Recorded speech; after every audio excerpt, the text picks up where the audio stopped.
ಕೊಡಗು, ಕೂರ್ಗ್ ಕರ್ನಾಟಕದ ಪಶ್ಚಿಮ ಘಟ್ಟಗಳ ಮಡಿಲಿನಲ್ಲಿ ನೆಲೆಸಿರುವ ಸುಂದರ ಮತ್ತು ಐತಿಹಾಸಿಕ ಜಿಲ್ಲೆ. ಹಸಿರು ಬೆಟ್ಟಗಳು, ಮಂಜಿನ ವಾತಾವರಣ, ವಿಶಾಲವಾದ ಕಾಫಿ ತೋಟಗಳು ಮತ್ತು ಕಾವೇರಿ ನದಿಯ ಉಗಮಸ್ಥಾನದಿಂದ ಇದು ಪ್ರಸಿದ್ಧಿ ಪಡೆದಿದೆ. ಪ್ರಕೃತಿ ಸೌಂದರ್ಯ, ಶ್ರೀಮಂತ ಸಂಸ್ಕೃತಿ ಮತ್ತು ಕೊಡವರ ವೀರ ಪರಂಪರೆಯಿಂದ ಕೊಡಗು ರಾಜ್ಯದ ಪ್ರಮುಖ ಪ್ರವಾಸಿ ತಾಣವಾಗಿದೆ. ತನ್ನ ಅನನ್ಯ ಸೌಂದರ್ಯ ಮತ್ತು ಶಾಂತ ವಾತಾವರಣದಿಂದ ಇದನ್ನು ಕರ್ನಾಟಕದ ಕಾಶ್ಮೀರ ಹಾಗೂ ಭಾರತದ ಸ್ಕಾಟ್ಲ್ಯಾಂಡ್ ಎಂದು ಕರೆಯಲಾಗುತ್ತದೆ. ಕೊಡಗು ಎಂಬ ಹೆಸರು ಹೇಗೆ ಬಂದಿದೆ ಎಂಬುದರ ಬಗ್ಗೆ ಹಲವು ಅಭಿಪ್ರಾಯಗಳು ಮತ್ತು ಐತಿಹಾಸಿಕ ಉಲ್ಲೇಖಗಳು ದೊರೆಯುತ್ತವೆ. ಈ ಹೆಸರಿನ ಮೂಲವನ್ನು ನಿಖರವಾಗಿ ಒಂದೇ ಕಾರಣಕ್ಕೆ ಸಂಬಂಧಿಸಲು ಸಾಧ್ಯವಾಗದಿದ್ದರೂ, ಭಾಷೆ, ಭೂಗೋಳ ಮತ್ತು ಸ್ಥಳೀಯ ಸಂಸ್ಕೃತಿಯ ಆಧಾರದ ಮೇಲೆ ಹಲವು ವಿವರಣೆಗಳನ್ನು ನೀಡಲಾಗಿದೆ. ಒಂದು ಪ್ರಮುಖ ಅಭಿಪ್ರಾಯದ ಪ್ರಕಾರ, ಕೊಡಗು ಎಂಬ ಹೆಸರು ಕನ್ನಡದ ಕಡು ಅಥವಾ ಕೊಡು ಎಂಬ ಪದದಿಂದ ಬಂದಿದೆ ಎಂದು ಹೇಳಲಾಗುತ್ತದೆ. ಈ ಪದಗಳಿಗೆ ಇಳಿಜಾರು ಪ್ರದೇಶ, ಬೆಟ್ಟಗುಡ್ಡಗಳಿಂದ ಕೂಡಿದ ನೆಲ ಅಥವಾ ಗುಡ್ಡ ಪ್ರದೇಶ ಎಂಬ ಅರ್ಥವಿದೆ. ಕೊಡಗು ಪ್ರದೇಶವು ಪಶ್ಚಿಮ ಘಟ್ಟಗಳ ಬೆಟ್ಟಗಳು, ಆಳವಾದ ಕಣಿವೆಗಳು ಮತ್ತು ಹಸಿರು ಅರಣ್ಯಗಳಿಂದ ಕೂಡಿರುವುದರಿಂದ ಈ ಹೆಸರು ಬಂದಿರಬಹುದು ಎಂದು ಇತಿಹಾಸಕಾರರು ಅಭಿಪ್ರಾಯಪಡುತ್ತಾರೆ. ಮತ್ತೊಂದು ಅಭಿಪ್ರಾಯದ ಪ್ರಕಾರ, ಈ ಪ್ರದೇಶವು ಪ್ರಾಚೀನ ಕಾಲದಲ್ಲಿ ದಟ್ಟ ಕಾಡುಗಳು ಮತ್ತು ಬೆಟ್ಟಗಳಿಂದ ಆವೃತವಾಗಿದ್ದ ಕಾರಣ ಸ್ಥಳೀಯ ಜನರು ಅದನ್ನು ಅದರ ಭೌಗೋಳಿಕ ಸ್ವರೂಪದ ಆಧಾರದ ಮೇಲೆ ಕೊಡಗು ಎಂದು ಕರೆಯಲು ಆರಂಭಿಸಿದರು. ಇನ್ನೊಂದು ವಿವರಣೆಯ ಪ್ರಕಾರ, ಕೊಡವ ಜನರ ಸಂಸ್ಕೃತಿ ಮತ್ತು ಈ ನೆಲದ ವೈಶಿಷ್ಟ್ಯತೆಯೊಂದಿಗೆ ಕೊಡಗು ಎಂಬ ಹೆಸರು ಬೆಸೆದುಕೊಂಡಿದೆ. ಕಾಲಕ್ರಮೇಣ ಈ ಹೆಸರು ಸ್ಥಳೀಯ ಬಳಕೆಯಲ್ಲಿ ಸ್ಥಿರವಾಗಿ ಜಿಲ್ಲೆಯ ಗುರುತಾಗಿ ರೂಪುಗೊಂಡಿತು. ಬ್ರಿಟಿಷರ ಆಡಳಿತದ ಕಾಲದಲ್ಲಿ ಸ್ಥಳೀಯವಾಗಿ ಬಳಸುತ್ತಿದ್ದ ಕೊಡಗು ಎಂಬ ಹೆಸರನ್ನು ಆಂಗ್ಲ ಭಾಷೆಯ ಉಚ್ಚಾರಣೆಗೆ ಅನುಗುಣವಾಗಿ ಕೂರ್ಗ್ ಎಂದು ಬರೆಯಲಾಯಿತು ಮತ್ತು ಅಧಿಕೃತ ದಾಖಲೆಗಳಲ್ಲಿ ಬಳಸಲಾಯಿತು. ಈ ಕಾರಣದಿಂದ ದೇಶದ ಅನೇಕ ಭಾಗಗಳಲ್ಲಿ ಈ ಪ್ರದೇಶ ಕೂರ್ಗ್ ಎಂಬ ಹೆಸರಿನಿಂದಲೂ ಪ್ರಸಿದ್ಧಿಯಾಯಿತು. ಭಾರತಕ್ಕೆ ಸ್ವಾತಂತ್ರ್ಯ ದೊರೆತ ನಂತರ ಹಾಗೂ ಭಾಷಾವಾರು ಆಡಳಿತ ವ್ಯವಸ್ಥೆ ಜಾರಿಗೆ ಬಂದ ಬಳಿಕ ಮೂಲ ಕನ್ನಡ ಹೆಸರಾದ ಕೊಡಗು ಮತ್ತೆ ಅಧಿಕೃತವಾಗಿ ಬಳಕೆಗೆ ಬಂದಿತು. ಇಂದು ಕೊಡಗು ಎಂಬ ಹೆಸರು ಕೇವಲ ಒಂದು ಜಿಲ್ಲೆಯ ಹೆಸರು ಮಾತ್ರವಲ್ಲ. ಅದು ಪ್ರಕೃತಿ ಸೌಂದರ್ಯ, ಕಾಫಿಯ ಪರಿಮಳ, ಕೊಡವರ ಸಂಸ್ಕೃತಿ ಮತ್ತು ಪಶ್ಚಿಮ ಘಟ್ಟಗಳ ಹೆಮ್ಮೆಯ ಸಂಕೇತವಾಗಿದೆ. ಕೊಡಗಿನ ಇತಿಹಾಸವು ಸಾವಿರಾರು ವರ್ಷಗಳ ಹಿಂದಿನದು ಎಂದು ಪರಿಗಣಿಸಲಾಗುತ್ತದೆ. ಪಶ್ಚಿಮ ಘಟ್ಟಗಳ ಮಧ್ಯದಲ್ಲಿರುವ ಈ ಪ್ರದೇಶವು ತನ್ನ ಪ್ರಕೃತಿ ಸಂಪತ್ತು, ದಟ್ಟ ಅರಣ್ಯಗಳು, ಬೆಟ್ಟಗುಡ್ಡಗಳು ಮತ್ತು ನೀರಿನ ಮೂಲಗಳಿಂದ ಪ್ರಾಚೀನ ಕಾಲದಿಂದಲೇ ವಿಶೇಷ ಸ್ಥಾನ ಪಡೆದಿತ್ತು. ಇಂದು ಕೊಡಗು ಕಾಫಿ ತೋಟಗಳು ಮತ್ತು ಪ್ರವಾಸಿ ತಾಣಗಳಿಗೆ ಪ್ರಸಿದ್ಧವಾಗಿದ್ದರು. ಅದರ ಇತಿಹಾಸವು ಅನೇಕ ರಾಜವಂಶಗಳು, ಸಂಸ್ಕೃತಿಗಳು ಮತ್ತು ಆಡಳಿತಗಳ ಪಯಣವನ್ನು ಒಳಗೊಂಡಿದೆ. ಹಾಲೇರಿ ಅರಸರ ಆಡಳಿತ. ಕೊಡಗಿನ ಇತಿಹಾಸವನ್ನು ಅರಿಯಲು ನಾವು ಸಾವಿರಾರು ವರ್ಷಗಳ ಹಿಂದೆ ದಕ್ಷಿಣ ಭಾರತದ ಸಂಗಂ ಕಾಲದತ್ತ ಹೋಗಬೇಕು. ಸಂಗಂ ಕಾಲವು ಸಾಮಾನ್ಯವಾಗಿ ಕ್ರಿ.ಪೂ. 300ರಿಂದ ಕ್ರಿಸ್ತಶಕ 300ರವರೆಗೆ ವ್ಯಾಪಿಸಿದ್ದ ಕಾಲವೆಂದು ಪರಿಗಣಿಸಲಾಗುತ್ತದೆ. ಈ ಅವಧಿಯಲ್ಲಿ ದಕ್ಷಿಣ ಭಾರತದ ಸಮಾಜ, ಪ್ರಕೃತಿ, ಜನಜೀವನ ಮತ್ತು ಆಡಳಿತದ ಕುರಿತು ಅನೇಕ ಸಾಹಿತ್ಯ ಕೃತಿಗಳು ರಚಿಸಲ್ಪಟ್ಟವು. ಈ ಸಾಹಿತ್ಯಗಳಲ್ಲಿ ಪರ್ವತ ಪ್ರದೇಶಗಳು, ಕಾಡುಗಳು ಮತ್ತು ಪ್ರಕೃತಿಯ ಮಡಿಲಿನಲ್ಲಿ ಬದುಕುತ್ತಿದ್ದ ಜನರ ಜೀವನದ ಚಿತ್ರಣ ಕಾಣಬಹುದು. ಕೊಡಗಿನಂತಹ ಪಶ್ಚಿಮ ಘಟ್ಟ ಪ್ರದೇಶಗಳ ಕುರಿತು ಪರೋಕ್ಷ ಉಲ್ಲೇಖಗಳು ಕಂಡುಬರುತ್ತವೆ ಎಂದು ಇತಿಹಾಸಕಾರರು ಅಭಿಪ್ರಾಯಪಡುತ್ತಾರೆ. ಆ ಕಾಲದಲ್ಲಿ ಇಂದಿನಂತೆ ಕೊಡಗು ಜಿಲ್ಲೆ ಎಂಬ ಆಡಳಿತಾತ್ಮಕ ಗುರುತು ಇರಲಿಲ್ಲ. ಆದರೆ ಪಶ್ಚಿಮ ಘಟ್ಟಗಳ ಅರಣ್ಯ ಪ್ರದೇಶಗಳು, ಬೆಟ್ಟಗಳು ಮತ್ತು ನೀರಿನ ಮೂಲಗಳಿಂದ ಕೂಡಿದ ಈ ಭಾಗವು ತನ್ನದೇ ಆದ ನೈಸರ್ಗಿಕ ವೈಶಿಷ್ಟ್ಯ ಹೊಂದಿತ್ತು. ದಟ್ಟ ಕಾಡುಗಳು, ಎತ್ತರದ ಗುಡ್ಡಗಳು, ಹರಿಯುವ ಹೊಳೆಗಳು ಮತ್ತು ಮಳೆಯ ವಾತಾವರಣದಿಂದ ಈ ಪ್ರದೇಶ ಜನವಸತಿಗೆ ಹಾಗೂ ಜೀವನಕ್ಕೆ ಅನುಕೂಲಕರವಾಗಿತ್ತು.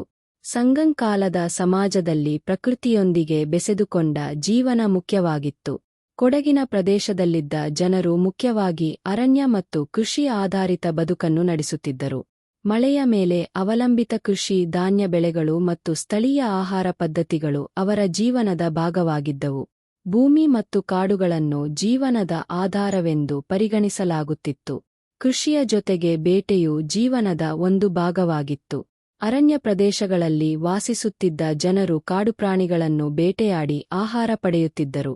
ಜೊತೆಗೆ ಜೇನು ಸಂಗ್ರಹಣೆ, ಔಷಧೀಯ ಸಸ್ಯಗಳ ಬಳಕೆ, ಮರಗಳಿಂದ ದೊರೆಯುವ ಸಂಪನ್ಮೂಲಗಳ ಉಪಯೋಗವು ಅವರ ಬದುಕಿನ ಭಾಗವಾಗಿತ್ತು. ಆ ಕಾಲದ ಜನರ ಜೀವನ ಸರಳವಾಗಿದ್ದರೂ ಪ್ರಕೃತಿಯೊಂದಿಗೆ ಆಳವಾಗಿ ಸಂಪರ್ಕ ಹೊಂದಿತ್ತು. ಮಳೆಗಾಲ, ನದಿ, ಕಾಡು ಮತ್ತು ಬೆಟ್ಟಗಳು ಅವರ ದೈನಂದಿನ ಬದುಕಿನ ಕೇಂದ್ರವಾಗಿದ್ದವು.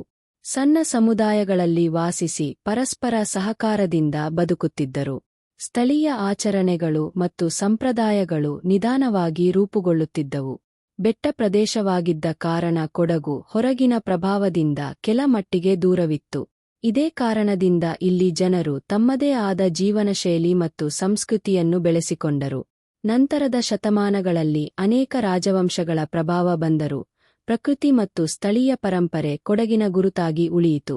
ಹೀಗೆ ಸಂಗಂಕಾಲದ ಕೊಡಗು ಎಂದರೆ ಕೇವಲ ಒಂದು ಭೌಗೋಳಿಕ ಪ್ರದೇಶವಲ್ಲ, ಅದು ಕಾಡಿನ ನಿಶ್ಶಬ್ದತೆ, ಬೆಟ್ಟಗಳ ವೈಭವ, ನದಿಗಳ ಹರಿವು ಮತ್ತು ಪ್ರಕೃತಿಯೊಡನೆ ಬೆಸೆದುಕೊಂಡ ಮಾನವ ಜೀವನದ ಆರಂಭಿಕ ಕಥೆಯಾಗಿತ್ತು. ಕೊಡಗಿನ ಪ್ರಾರಂಭಿಕ ಇತಿಹಾಸವನ್ನು ನೋಡಿದರೆ ಆ ಕಾಲದಲ್ಲಿ ಇಂದಿನಂತೆ ಒಂದು ಜಿಲ್ಲೆ ಅಥವಾ ಏಕೀಕೃತ ರಾಜ್ಯದ ವ್ಯವಸ್ಥೆ ಇರಲಿಲ್ಲ.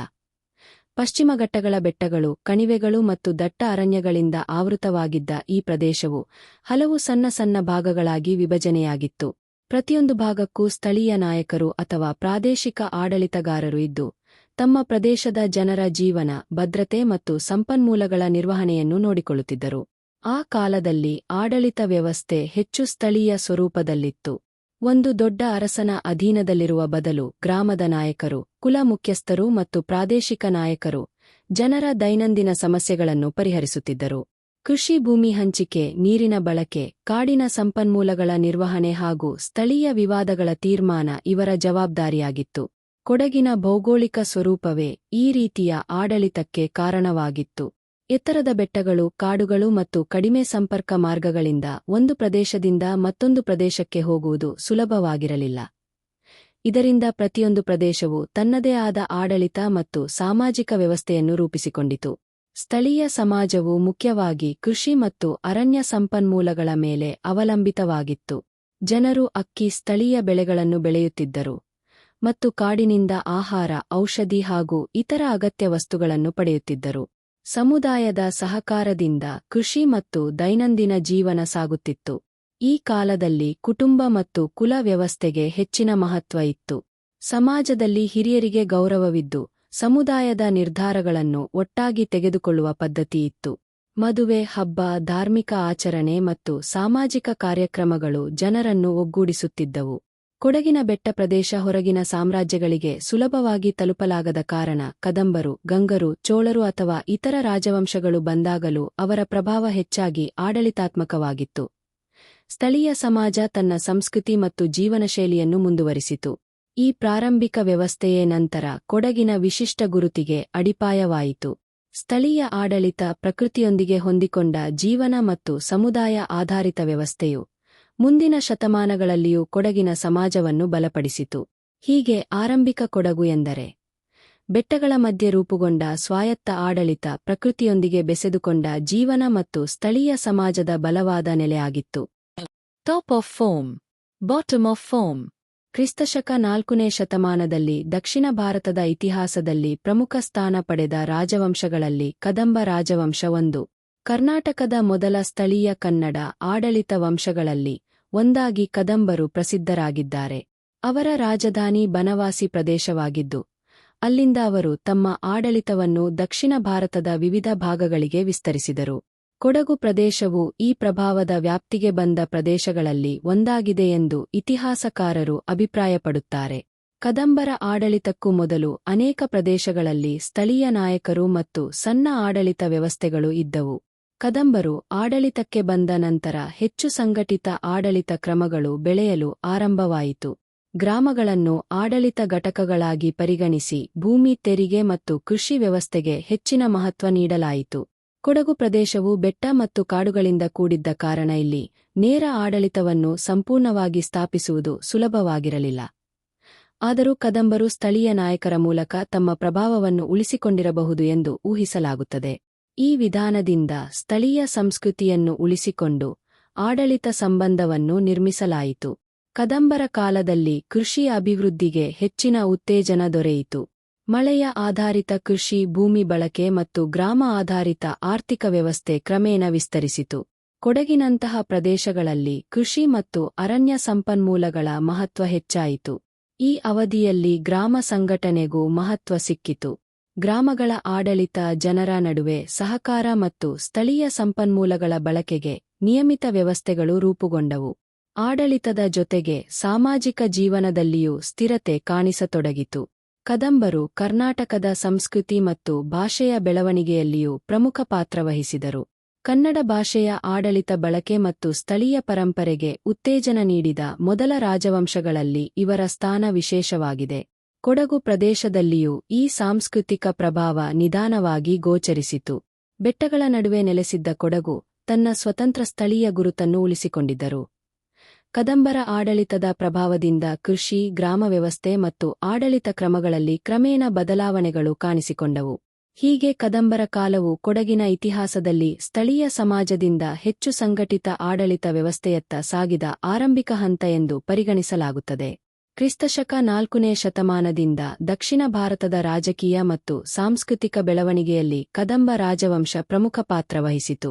ಕರ್ನಾಟಕದ ಮೊದಲ ಸ್ವದೇಶಿ ರಾಜವಂಶಗಳಲ್ಲಿ ಒಂದಾಗಿ ಪರಿಗಣಿಸಲ್ಪಡುವ ಕದಂಬರು ತಮ್ಮ ಆಡಳಿತವನ್ನು ಉತ್ತರ ಕರ್ನಾಟಕದಿಂದ ಆರಂಭಿಸಿ ಕ್ರಮೇಣ ಅನೇಕ ಪ್ರದೇಶಗಳಿಗೆ ವಿಸ್ತರಿಸಿದರು.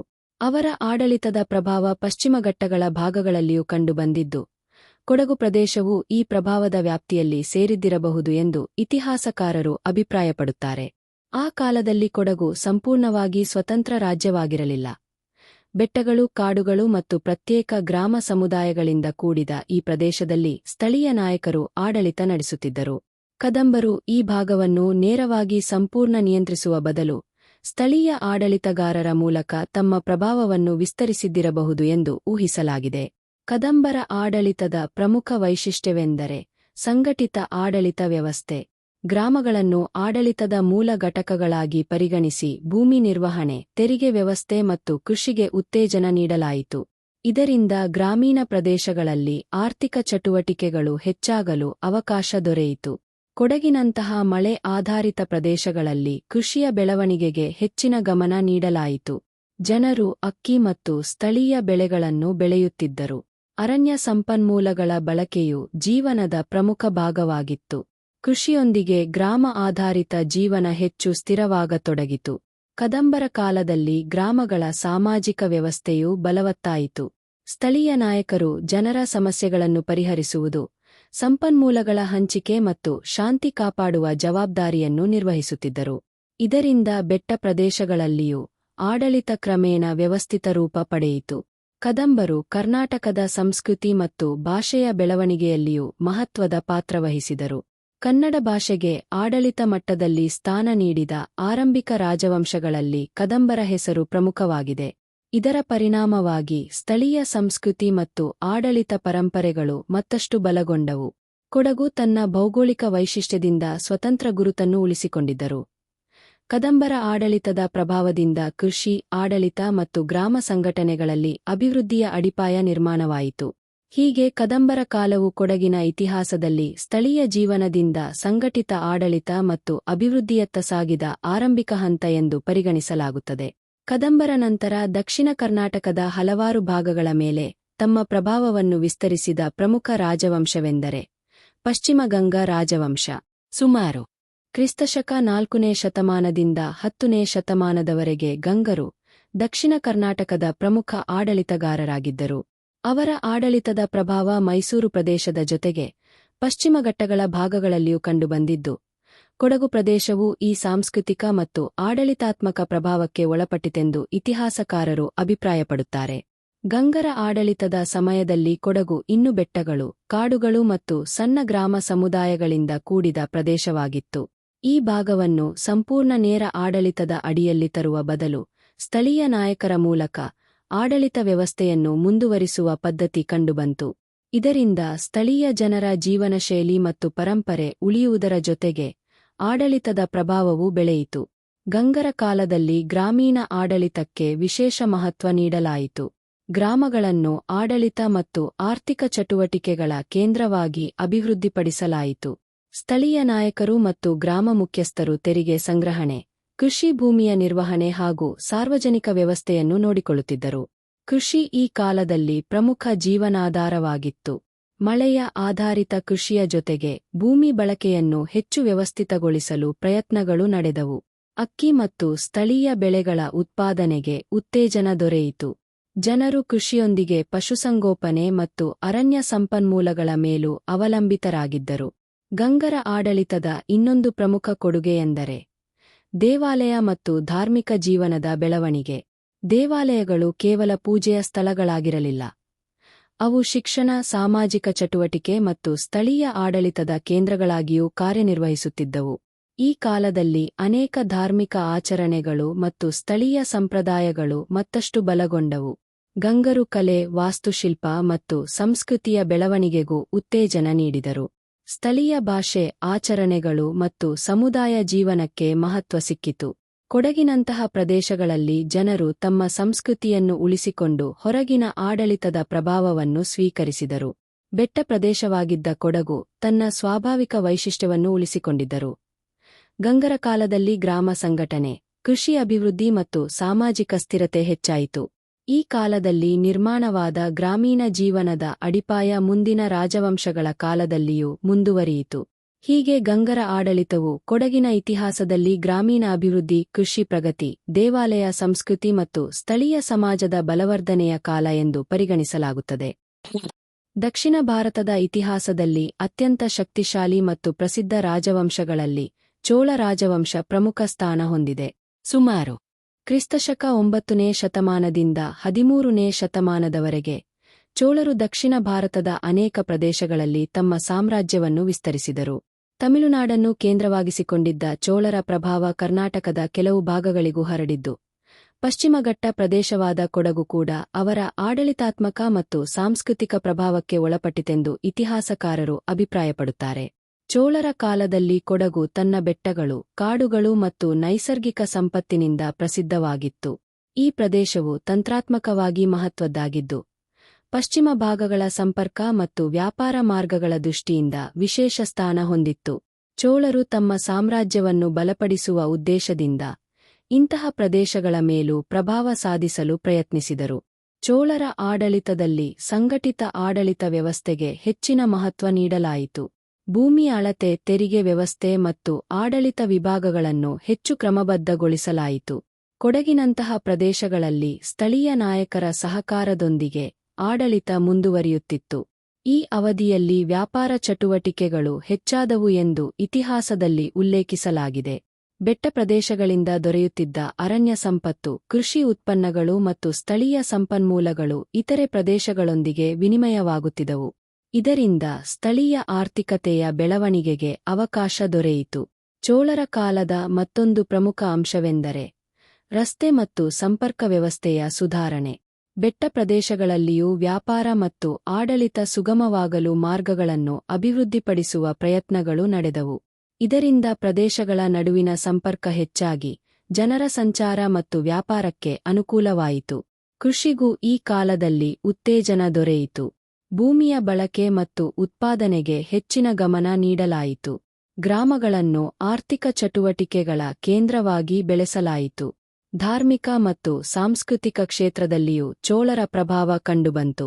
ದೇವಾಲಯಗಳ ಮಹತ್ವ ಹೆಚ್ಚಾಗಿ ಅವು ಸಾಮಾಜಿಕ ಮತ್ತು ಆರ್ಥಿಕ ಕೇಂದ್ರಗಳಾಗಿಯೂ ಕಾರ್ಯನಿರ್ವಹಿಸುತ್ತಿದ್ದವು. ಆದರೂ ಕೊಡಗು ತನ್ನ ಸ್ಥಳೀಯ ಸಂಸ್ಕೃತಿ ಮತ್ತು ಜೀವನ ಶೈಲಿಯನ್ನು ಉಳಿಸಿಕೊಂಡಿತು. ಬೆಟ್ಟ ಮತ್ತು ಅರಣ್ಯ ಪ್ರದೇಶವಾಗಿದ್ದ ಕಾರಣ ಕೊಡಗು ಸಂಪೂರ್ಣವಾಗಿ ಚೋಳರ ನೇರ ಆಡಳಿತದೊಳಗೆ ಬಂದಿರಲಿಲ್ಲ ಎನ್ನಲಾಗುತ್ತದೆ. ಆದರೆ ಅವರ ಆಡಳಿತದ ಪರಿಣಾಮವಾಗಿ ವ್ಯಾಪಾರ, ಆಡಳಿತ ಮತ್ತು ಸಂಪರ್ಕ ವ್ಯವಸ್ಥೆಗಳಲ್ಲಿ ಕೆಲವು ಬದಲಾವಣೆಗಳು ಕಂಡುಬಂದವು. ಹೀಗೆ ಚೋಳರ ಕಾಲವು ಕೊಡಗಿನ ಇತಿಹಾಸದಲ್ಲಿ ವ್ಯಾಪಾರ ವಿಸ್ತರಣೆ, ಆಡಳಿತ ಸಂಘಟನೆ ಮತ್ತು ಪ್ರದೇಶಗಳ ನಡುವಿನ ಸಂಪರ್ಕ ಹೆಚ್ಚಿದ ಕಾಲ ಎಂದು ಪರಿಗಣಿಸಲಾಗುತ್ತದೆ.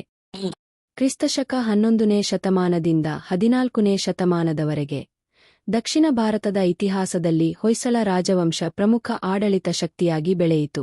ಕರ್ನಾಟಕದ ಇತಿಹಾಸದಲ್ಲಿ ವಿಶೇಷ ಸ್ಥಾನ ಹೊಂದಿರುವ ಹೊಯ್ಸಳರು ತಮ್ಮ ಆಡಳಿತ, ಕಲೆ, ವಾಸ್ತುಶಿಲ್ಪ ಮತ್ತು ಸಂಸ್ಕೃತಿಯ ಮೂಲಕ ಪ್ರಸಿದ್ಧರಾಗಿದ್ದಾರೆ.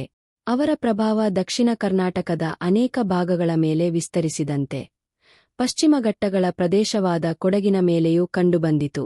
ಹೊಯ್ಸಳರ ಕಾಲದಲ್ಲಿ ಕೊಡಗು ಸಂಪೂರ್ಣವಾಗಿ ನೇರ ಆಡಳಿತದ ಕೇಂದ್ರವಾಗಿರದಿದ್ದರೂ ಸ್ಥಳೀಯ ಆಡಳಿತ ವ್ಯವಸ್ಥೆಗಳ ಮೂಲಕ ಅವರ ಪ್ರಭಾವ ಇಲ್ಲಿ ತಲುಪಿತು ಎಂದು ಇತಿಹಾಸಕಾರರು ಅಭಿಪ್ರಾಯಪಡುತ್ತಾರೆ. ಬೆಟ್ಟಗಳು, ಅರಣ್ಯಗಳು ಮತ್ತು ಕೃಷಿ ಆಧಾರಿತ ಗ್ರಾಮಗಳಿಂದ ಕೂಡಿದ್ದ ಕೊಡಗು ಪ್ರದೇಶವು ಈ ಅವಧಿಯಲ್ಲಿ ಆರ್ಥಿಕ ಮತ್ತು ಸಾಂಸ್ಕೃತಿಕವಾಗಿ ಮತ್ತಷ್ಟು ಬೆಳವಣಿಗೆ ಕಂಡಿತು. ಹೊಯ್ಸಳರ ಆಡಳಿತದ ಪ್ರಮುಖ ಲಕ್ಷಣವೆಂದರೆ ಸಂಘಟಿತ ಆಡಳಿತ ಮತ್ತು ಗ್ರಾಮೀಣ ಅಭಿವೃದ್ಧಿ. ಗ್ರಾಮಗಳನ್ನು ಆಡಳಿತದ ಮೂಲ ಘಟಕಗಳಾಗಿ ಪರಿಗಣಿಸಿ ಭೂಮಿ ನಿರ್ವಹಣೆ, ತೆರಿಗೆ ಸಂಗ್ರಹಣೆ ಮತ್ತು ಕೃಷಿ ಅಭಿವೃದ್ಧಿಗೆ ಹೆಚ್ಚಿನ ಮಹತ್ವ ನೀಡಲಾಯಿತು. ಕೊಡಗಿನಂತಹ ಮಳೆ ಆಧಾರಿತ ಪ್ರದೇಶಗಳಲ್ಲಿ ಕೃಷಿ ಚಟುವಟಿಕೆಗಳು ಕ್ರಮೇಣ ವಿಸ್ತಾರಗೊಂಡವು. ಈ ಕಾಲದಲ್ಲಿ ಕೃಷಿ ವಿಸ್ತರಣೆಗೆ ಉತ್ತೇಜನ ದೊರೆಯಿತು. ಜನರು ಅಕ್ಕಿ ಮತ್ತು ಸ್ಥಳೀಯ ಬೆಳೆಗಳನ್ನು ಬೆಳೆಯುತ್ತಿದ್ದರು. ಗ್ರಾಮ ಆಧಾರಿತ ಆರ್ಥಿಕ ವ್ಯವಸ್ಥೆ ಬಲಗೊಂಡಿತು. ಕೃಷಿಯ ಜೊತೆಗೆ ಅರಣ್ಯ ಸಂಪನ್ಮೂಲಗಳ ಬಳಕೆಯೂ ಮುಂದುವರಿಯಿತು. ಹೊಯ್ಸಳರ ಕಾಲವನ್ನು ವಿಶೇಷವಾಗಿಸಿದ ಅಂಶವೆಂದರೆ ದೇವಾಲಯ ನಿರ್ಮಾಣ ಮತ್ತು ವಾಸ್ತುಶಿಲ್ಪದ ಬೆಳವಣಿಗೆ. ಈ ರಾಜವಂಶವು ಕರ್ನಾಟಕದಾದ್ಯಂತ ಅದ್ಭುತ ದೇವಾಲಯಗಳನ್ನು ನಿರ್ಮಿಸಿತು. ದೇವಾಲಯಗಳು ಕೇವಲ ಧಾರ್ಮಿಕ ಕೇಂದ್ರಗಳಷ್ಟೇ ಅಲ್ಲದೆ ಶಿಕ್ಷಣ, ಸಂಸ್ಕೃತಿ ಮತ್ತು ಸಾಮಾಜಿಕ ಚಟುವಟಿಕೆಗಳ ಕೇಂದ್ರಗಳಾಗಿಯೂ ಕಾರ್ಯನಿರ್ವಹಿಸುತ್ತಿದ್ದವು. ಕೊಡಗು ಪ್ರದೇಶದಲ್ಲಿಯೂ ಧಾರ್ಮಿಕ ಆಚರಣೆಗಳು ಮತ್ತು ಸ್ಥಳೀಯ ಸಂಸ್ಕೃತಿ ಮತ್ತಷ್ಟು ಬಲಗೊಂಡವು. ಸಂಸ್ಕೃತಿ ಮತ್ತು ಕಲೆಯ ಬೆಳವಣಿಗೆಯಲ್ಲಿಯೂ ಹೊಯ್ಸಳರ ಪಾತ್ರ ಮಹತ್ವದ್ದಾಗಿತ್ತು. ಸಂಗೀತ, ನೃತ್ಯ, ಸಾಹಿತ್ಯ ಮತ್ತು ಧಾರ್ಮಿಕ ಆಚರಣೆಗಳಿಗೆ ಉತ್ತೇಜನ ದೊರೆಯಿತು. ಸ್ಥಳೀಯ ಜನರು ತಮ್ಮ ಸಂಪ್ರದಾಯಗಳನ್ನು ಉಳಿಸಿಕೊಂಡು ಹೊಸ ಸಾಂಸ್ಕೃತಿಕ ಪ್ರಭಾವಗಳನ್ನು ಅಳವಡಿಸಿಕೊಂಡರು. ಹೊಯ್ಸಳರ ಆಡಳಿತದ ಸಮಯದಲ್ಲಿ ವ್ಯಾಪಾರ ಮತ್ತು ಪ್ರದೇಶಗಳ ನಡುವಿನ ಸಂಪರ್ಕವೂ ಹೆಚ್ಚಾಯಿತು. ಬೆಟ್ಟ ಪ್ರದೇಶಗಳಲ್ಲಿಯೂ ಗ್ರಾಮಗಳ ಅಭಿವೃದ್ಧಿ ಮತ್ತು ಆಡಳಿತ ವ್ಯವಸ್ಥೆ ಹೆಚ್ಚು ಸ್ಥಿರಗೊಂಡಿತು. ಕೊಡಗು ತನ್ನ ಭೌಗೋಳಿಕ ಮತ್ತು ಸಾಂಸ್ಕೃತಿಕ ವೈಶಿಷ್ಟ್ಯವನ್ನು ಉಳಿಸಿಕೊಂಡಿದ್ದರು. ಹೊಯ್ಸಳರ ಕಾಲದಲ್ಲಿ ಅಭಿವೃದ್ಧಿ ಮತ್ತು ಸಂಸ್ಕೃತಿಯ ಹೊಸ ಹಂತವನ್ನು ತಲುಪಿತು. ಹೀಗೆ ಹೊಯ್ಸಳರ ಕಾಲವು ಕೊಡಗಿನ ಇತಿಹಾಸದಲ್ಲಿ ದೇವಾಲಯ ನಿರ್ಮಾಣ, ಕೃಷಿ ಬೆಳವಣಿಗೆ, ಗ್ರಾಮೀಣ ಅಭಿವೃದ್ಧಿ ಮತ್ತು ಸಂಸ್ಕೃತಿಯ ವಿಸ್ತರಣೆಯ ಯುಗ ಎಂದು ಪರಿಗಣಿಸಲಾಗುತ್ತದೆ. ಹೊಯ್ಸಳರ ಆಡಳಿತದ ನಂತರ ದಕ್ಷಿಣ ಭಾರತದ ಇತಿಹಾಸದಲ್ಲಿ ಅತ್ಯಂತ ಪ್ರಭಾವಶಾಲಿ ಸಾಮ್ರಾಜ್ಯವಾಗಿ ವಿಜಯನಗರ ಸಾಮ್ರಾಜ್ಯ ಬೆಳೆಯಿತು. ಕ್ರಿಸ್ತಶಕ 14ನೇ ಶತಮಾನದಲ್ಲಿ ಸ್ಥಾಪನೆಯಾದ ಈ ಸಾಮ್ರಾಜ್ಯವು ದಕ್ಷಿಣ ಭಾರತದ ರಾಜಕೀಯ, ಆರ್ಥಿಕ ಮತ್ತು ಸಾಂಸ್ಕೃತಿಕ ಬೆಳವಣಿಗೆಯಲ್ಲಿ ಮಹತ್ವದ ಪಾತ್ರವಹಿಸಿತು. ಕರ್ನಾಟಕ, ಆಂಧ್ರಪ್ರದೇಶ, ತಮಿಳುನಾಡು ಮತ್ತು ಕೇರಳದ ಹಲವು ಭಾಗಗಳ ಮೇಲೆ ತನ್ನ ಪ್ರಭಾವವನ್ನು ವಿಸ್ತರಿಸಿದ ವಿಜಯನಗರ ಸಾಮ್ರಾಜ್ಯದ ಪ್ರಭಾವ ಪಶ್ಚಿಮಘಟ್ಟ ಪ್ರದೇಶವಾದ ಕೊಡಗಿನ ಮೇಲೆಯೂ ಕಂಡುಬಂದಿತು. ಕೊಡಗು ಪ್ರದೇಶವು ಬೆಟ್ಟಗಳು, ಕಾಡುಗಳು ಮತ್ತು ಪ್ರಕೃತಿ ಸಂಪತ್ತಿನಿಂದ ಕೂಡಿದ್ದ ಕಾರಣ ಈ ಭಾಗಕ್ಕೆ ವಿಶೇಷ ಮಹತ್ವ ಇತ್ತು. ವಿಜಯನಗರ ಆಡಳಿತವು ಈ ಪ್ರದೇಶವನ್ನು ಸಂಪೂರ್ಣವಾಗಿ ನೇರ ಆಡಳಿತದ ಅಡಿಯಲ್ಲಿರಿಸದೆ ಅನೇಕ ಕಡೆಗಳಲ್ಲಿ ಸ್ಥಳೀಯ ಆಡಳಿತಗಾರರ ಸಹಾಯದಿಂದ ಆಡಳಿತ ನಡೆಸಿದಿರಬಹುದು ಎಂದು ಇತಿಹಾಸಕಾರರು ಅಭಿಪ್ರಾಯಪಡುತ್ತಾರೆ. ಇದರ ಪರಿಣಾಮವಾಗಿ ಕೊಡಗು ತನ್ನ ಸ್ಥಳೀಯ ಗುರುತನ್ನು ಉಳಿಸಿಕೊಂಡು ಸಾಮ್ರಾಜ್ಯದ ಪ್ರಭಾವವನ್ನು ಅನುಭವಿಸಿತು. ಈ ಕಾಲದಲ್ಲಿ ಸ್ಥಳೀಯ ಆಡಳಿತ ವ್ಯವಸ್ಥೆ ಮತ್ತಷ್ಟು ಬಲಗೊಂಡಿತು. ಗ್ರಾಮ ಮತ್ತು ಪ್ರಾದೇಶಿಕ ಆಡಳಿತದ ಜವಾಬ್ದಾರಿಗಳನ್ನು ಸ್ಥಳೀಯ ನಾಯಕರಿಗೆ ನೀಡಲಾಗುತ್ತಿತ್ತು. ತೆರಿಗೆ ಸಂಗ್ರಹಣೆ, ಕೃಷಿ ನಿರ್ವಹಣೆ ಮತ್ತು ಸಾರ್ವಜನಿಕ ವ್ಯವಸ್ಥೆ ಹೆಚ್ಚು ಸಂಘಟಿತ ರೂಪ ಪಡೆದವು. ವಿಜಯನಗರ ಕಾಲದಲ್ಲಿ ವ್ಯಾಪಾರ ಚಟುವಟಿಕೆಗಳು ಹೆಚ್ಚಾದವು. ಪಶ್ಚಿಮಘಟ್ಟ ಪ್ರದೇಶಗಳಿಂದ ದೊರೆಯುತ್ತಿದ್ದ ಅರಣ್ಯ ಸಂಪತ್ತು, ಕೃಷಿ ಉತ್ಪನ್ನಗಳು ಮತ್ತು ಸ್ಥಳೀಯ ಸಂಪನ್ಮೂಲಗಳು ಇತರೆ ಪ್ರದೇಶಗಳಿಗೆ ಸಾಗಲು ಅವಕಾಶ ಹೆಚ್ಚಾಯಿತು. ಈ ವ್ಯಾಪಾರ ಚಟುವಟಿಕೆಗಳಿಂದ ಸ್ಥಳೀಯ ಆರ್ಥಿಕತೆ ಬೆಳವಣಿಗೆ ಕಂಡಿತು. ಕೃಷಿ ಕ್ಷೇತ್ರಕ್ಕೂ ಹೆಚ್ಚಿನ ಪ್ರೋತ್ಸಾಹ ದೊರೆಯಿತು. ಮಳೆಯ ಆಧಾರಿತ ಕೃಷಿಯ ಜೊತೆಗೆ ಗ್ರಾಮೀಣ ಜೀವನದ ಸ್ಥಿರತೆ ಹೆಚ್ಚಿತು. ಜನರು ತಮ್ಮ ಜೀವನೋಪಾಯವನ್ನು ಕೃಷಿ ಮತ್ತು ಅರಣ್ಯ ಸಂಪನ್ಮೂಲಗಳ ಮೂಲಕ ಬಲಪಡಿಸಿಕೊಂಡರು. ಸಂಸ್ಕೃತಿ ಮತ್ತು ಧಾರ್ಮಿಕ ಜೀವನದಲ್ಲಿಯೂ ವಿಜಯನಗರ ಸಾಮ್ರಾಜ್ಯದ ಪ್ರಭಾವ ಕಂಡುಬಂತು. ದೇವಾಲಯಗಳು, ಸ್ಥಳೀಯ ಆಚರಣೆಗಳು ಮತ್ತು ಧಾರ್ಮಿಕ ಕಾರ್ಯಕ್ರಮಗಳಿಗೆ ಉತ್ತೇಜನ ದೊರೆಯಿತು. ಆದರೂ ಕೊಡಗಿನ ಜನರು ತಮ್ಮದೇ ಆದ ಸಂಪ್ರದಾಯ ಮತ್ತು ಜೀವನ ಶೈಲಿಯನ್ನು ಉಳಿಸಿಕೊಂಡರು. ಕೊಡಗು ಕರ್ನಾಟಕದ ಪಶ್ಚಿಮ ಘಟ್ಟಗಳ ಮಡಿಲಿನಲ್ಲಿ ನೆಲೆಸಿರುವ ಪ್ರಕೃತಿಯ ಅದ್ಭುತ ತಾಣವಾಗಿದೆ. ಹಸಿರು ಬೆಟ್ಟಗಳು, ದಟ್ಟ ಅರಣ್ಯಗಳು, ಮಂಜಿನ ಹೊದಿಕೆ, ಹರಿಯುವ ನದಿಗಳು ಮತ್ತು ಜಲಪಾತಗಳಿಂದ ಆವೃತವಾಗಿರುವ ಈ ಪ್ರದೇಶವು ವರ್ಷಪೂರ್ತಿ ತಂಪಾದ ಮತ್ತು ಸುಂದರ ವಾತಾವರಣವನ್ನು ಹೊಂದಿದೆ. ಹೆಚ್ಚಿನ ಮಳೆಯ ಕಾರಣದಿಂದ ಇಲ್ಲಿನ ಪ್ರಕೃತಿ ಸದಾ ಹಸಿರಾಗಿ ಕಂಗೊಳಿಸುತ್ತದೆ ಮತ್ತು ಇದರಿಂದ ಕೊಡಗು ಕರ್ನಾಟಕದ ಅತ್ಯಂತ ಸುಂದರ ಜಿಲ್ಲೆಗಳಲ್ಲಿ ಒಂದಾಗಿದೆ. ಕೊಡಗಿನ ಹೆಮ್ಮೆಯೆಂದರೆ ಭಾರತದ ಪವಿತ್ರ ನದಿಗಳಲ್ಲಿ ಒಂದಾದ ಕಾವೇರಿ ನದಿ ಇಲ್ಲಿ ಉಗಮವಾಗುವುದು. ತಾಲ್ಕಾವೇರಿ ಕಾವೇರಿ ನದಿಯ ಪವಿತ್ರ ಉಗಮಸ್ಥಳವಾಗಿದ್ದು ಧಾರ್ಮಿಕ ಹಾಗೂ ಪ್ರವಾಸಿ ಮಹತ್ವವನ್ನು ಹೊಂದಿದೆ. ಮಡಿಕೇರಿ ಸಮೀಪದ ಅಬ್ಬೆ ಫಾಲ್ಸ್ ತನ್ನ ಸುಂದರ ಜಲಪಾತದ ಮೂಲಕ ಪ್ರವಾಸಿಗರನ್ನು ಆಕರ್ಷಿಸುತ್ತದೆ. ಪ್ರಕೃತಿ ಮತ್ತು ಸಾಹಸ ಪ್ರಿಯರಿಗಾಗಿ ಟೇಡಿಯಾಂಡಮಾಲ್ ಕೊಡಗಿನ ಅತಿ ಎತ್ತರದ ಬೆಟ್ಟವಾಗಿ ವಿಶೇಷ ಸ್ಥಾನ ಹೊಂದಿದೆ. ಅದೇ ರೀತಿ ನಗ್ರಹೋಲೆ ನ್ಯಾಷನಲ್ ಪಾರ್ಕ್ ವನ್ಯಜೀವಿಗಳ ಆಶ್ರಯ ತಾಣವಾಗಿ ಆನೆ, ಹುಲಿ ಮತ್ತು ಅನೇಕ ಅಪರೂಪದ ಜೀವಿಗಳಿಗೆ ನೆಲೆಯಾಗಿದೆ. ಬೆಟ್ಟಗಳ ಸೌಂದರ್ಯ, ಕಾಫಿ ತೋಟಗಳ ಪರಿಮಳ, ಮಂಜಿನ ಶಾಂತ ವಾತಾವರಣ ಮತ್ತು ಪ್ರಕೃತಿಯ ವೈಭವದಿಂದ ಕೊಡಗು ಕೇವಲ ಒಂದು ಜಿಲ್ಲೆ ಮಾತ್ರವಲ್ಲ, ಅದು ಪ್ರಕೃತಿಯೊಂದಿಗೆ ಬೆಸೆದುಕೊಂಡ ಜೀವಂತ ಅನುಭವವಾಗಿದೆ. ಆದ್ದರಿಂದಲೇ ಕೊಡಗನ್ನು ಪಶ್ಚಿಮ ಘಟ್ಟಗಳ ರತ್ನ, ಕರ್ನಾಟಕದ ಕಾಶ್ಮೀರ ಮತ್ತು ಭಾರತದ ಸ್ಕಾಟ್ಲ್ಯಾಂಡ್ ಎಂದು ಕರೆಯಲಾಗುತ್ತದೆ. ಕಾಫಿಯ ನಾಡು, ಕೊಡಗಿನ ಹೆಮ್ಮೆ. ಕೊಡಗು ಭಾರತದಲ್ಲಿನ ಪ್ರಮುಖ ಕಾಫಿ ಉತ್ಪಾದನಾ ಪ್ರದೇಶಗಳಲ್ಲಿ ಒಂದಾಗಿದೆ. ಇಲ್ಲಿ ಕಾಫಿಯ ಜೊತೆಗೆ ಮೆಣಸು, ಏಲಕ್ಕಿ ಮತ್ತು ಅಕ್ಕಿಯನ್ನು ಬೆಳೆಸಲಾಗುತ್ತದೆ. ಕಾಫಿ ತೋಟಗಳು ಕೊಡಗಿನ ಆರ್ಥಿಕತೆಯ ಬೆನ್ನೆಲುಬು. ಕೊಡವ ಸಂಸ್ಕೃತಿ ಮತ್ತು ವೀರ ಪರಂಪರೆ. ಕೊಡಗು ಎಂದರೆ ಕೊಡವ ಜನರ ಸಂಸ್ಕೃತಿ. ಇವರ ಉಡುಗೆ, ಆಚರಣೆ, ಹಬ್ಬಗಳು ಮತ್ತು ವೀರ ಪರಂಪರೆ ರಾಜ್ಯದಾದ್ಯಂತ ಪ್ರಸಿದ್ಧವಾಗಿದೆ. ಭಾರತೀಯ ಸೇನೆ ಮತ್ತು ಕ್ರೀಡಾ ಕ್ಷೇತ್ರಗಳಿಗೆ ಕೊಡಗು ಅನೇಕ ಸಾಧಕರನ್ನು ನೀಡಿದೆ. ಹಾಕಿಯಲ್ಲಿಯೂ ಕೊಡಗಿನ ಕೊಡುಗೆ ವಿಶೇಷವಾಗಿದೆ. ಕೊಡಗು ತನ್ನ ಪ್ರಕೃತಿ ಸೌಂದರ್ಯ ಮತ್ತು ಐತಿಹಾಸಿಕ ಪರಂಪರೆಯ ಜೊತೆಗೆ ಅನೇಕ ಪ್ರಸಿದ್ಧ ಸ್ಥಳಗಳಿಂದಲೂ ಹೆಸರುವಾಸಿಯಾಗಿದೆ. ಪ್ರತಿಯೊಂದು ಸ್ಥಳವೂ ತನ್ನದೇ ಆದ ವೈಶಿಷ್ಟ್ಯ, ಇತಿಹಾಸ ಮತ್ತು ಸಂಸ್ಕೃತಿಯನ್ನು ಹೊಂದಿದೆ. ಮದಿಕೇರಿ ಕೊಡಗಿನ ಮುಖ್ಯ ನಗರ ಮತ್ತು ಜಿಲ್ಲಾ ಕೇಂದ್ರವಾಗಿದೆ. ಬೆಟ್ಟಗಳ ಮಧ್ಯೆ ನೆಲೆಸಿರುವ ಈ ನಗರವು ತಂಪಾದ ವಾತಾವರಣ, ಕಾಫಿ ತೋಟಗಳು ಮತ್ತು ಪ್ರವಾಸಿ ಆಕರ್ಷಣೆಗೆ ಪ್ರಸಿದ್ಧವಾಗಿದೆ. ಮಡಿಕೇರಿ ಕೊಡಗಿನ ಆಡಳಿತ, ವ್ಯಾಪಾರ ಮತ್ತು ಪ್ರವಾಸೋದ್ಯಮದ ಕೇಂದ್ರವಾಗಿದೆ. ಮದಿಕೇರಿ ಫೋರ್ಟ್ ಕೊಡಗಿನ ಐತಿಹಾಸಿಕ ಹೆಮ್ಮೆಯ ಸಂಕೇತವಾಗಿದೆ. ಹಲವು ಆಡಳಿತಗಾರರ ಕಾಲದಲ್ಲಿ ಅಭಿವೃದ್ಧಿಗೊಂಡ ಈ ಕೋಟೆಯು ಕೊಡಗಿನ ರಾಜಕೀಯ ಮತ್ತು ಸಾಂಸ್ಕೃತಿಕ ಇತಿಹಾಸವನ್ನು ನೆನಪಿಸುತ್ತದೆ. ಕೋಟೆಯ ಸುತ್ತಮುತ್ತಲಿನ ಪರಿಸರ ಮತ್ತು ವಾಸ್ತುಶಿಲ್ಪ ಪ್ರವಾಸಿಗರನ್ನು ಆಕರ್ಷಿಸುತ್ತದೆ. ಕುಶಾಲನಗರ ಕೊಡಗಿನ ಪ್ರಮುಖ ವ್ಯಾಪಾರ ಮತ್ತು ಪ್ರವಾಸಿ ಕೇಂದ್ರಗಳಲ್ಲಿ ಒಂದಾಗಿದೆ. ಕಾವೇರಿ ನದಿಯ ಸಮೀಪದಲ್ಲಿರುವ ಈ ಪ್ರದೇಶವು ಅಭಿವೃದ್ಧಿ ಮತ್ತು ಸಂಪರ್ಕದ ದೃಷ್ಟಿಯಿಂದ ಪ್ರಮುಖವಾಗಿದೆ.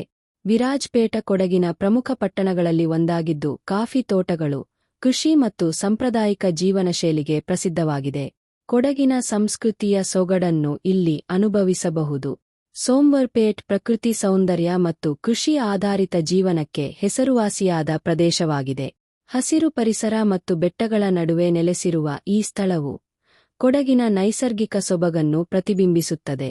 ಈ ಎಲ್ಲ ಸ್ಥಳಗಳು ಸೇರಿ ಕೊಡಗನ್ನು ಕೇವಲ ಒಂದು ಜಿಲ್ಲೆಯಾಗಿ ಮಾತ್ರವಲ್ಲ, ಇತಿಹಾಸ, ಪ್ರಕೃತಿ ಮತ್ತು ಸಂಸ್ಕೃತಿಯ ಸಂಗಮವಾಗಿರುವ ಅದ್ಭುತ ನೆಲವನ್ನಾಗಿ ರೂಪಿಸಿವೆ.